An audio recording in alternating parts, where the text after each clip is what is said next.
안녕하세요. 자본노동자입니다. 6.27 부동산 대책이 나왔습니다. 이재명 정부의 첫 부동산 정책이죠. 내용이야 많이들 정리해 주실 거고, 결국 궁금한 건 이거겠죠. 그래서 앞으로 어떻게 될 것인가? 여기에 대한 제 주관적인 생각을 짧고 쉽게 말씀드리겠습니다. 결론은 이건 최장 6개월 진통제다. 공급이나 세금을 건드려야 한다. 그런데 서울 아파트 공급은 절벽이다. 이제 후속 정책은 세금 조정이 될 거다.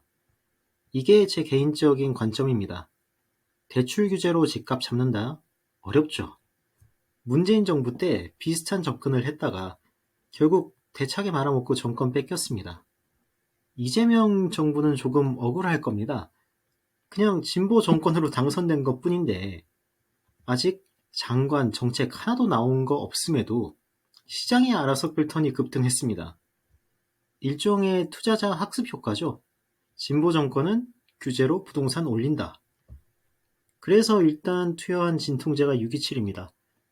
일단 이 스노우볼링은 막아야 하니까요. 물론 본인들도 잘 알고 있습니다. 이거는 수요 압력을 높이는 양날의 검이죠. 속된 말로 규제 들어가는 지역이 살 지역이다. 대체 얼마나 오르면 이렇게 규제를 하는 건가?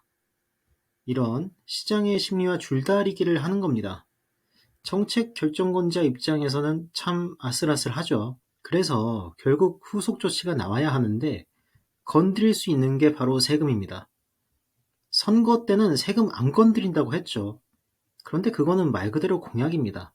서울 아파트는 공급당이 너무 타이트해요.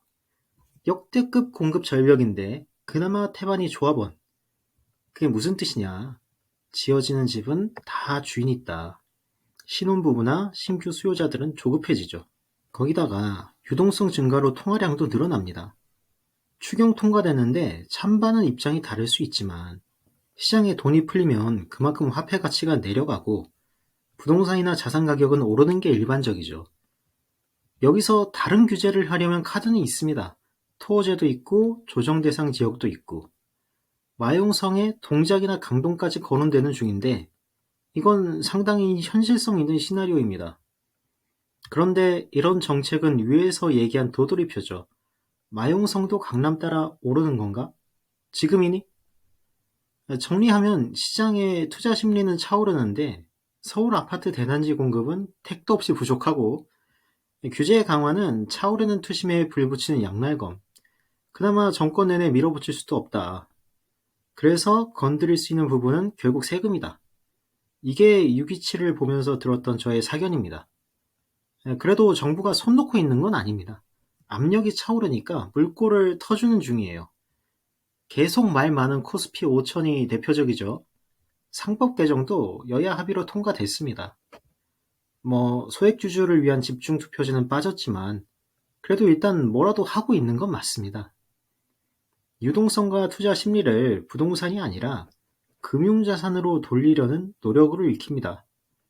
저는 이런 아이디어는 찬성입니다. 다른 영상에서 얘기했듯이 좋은 방향이죠.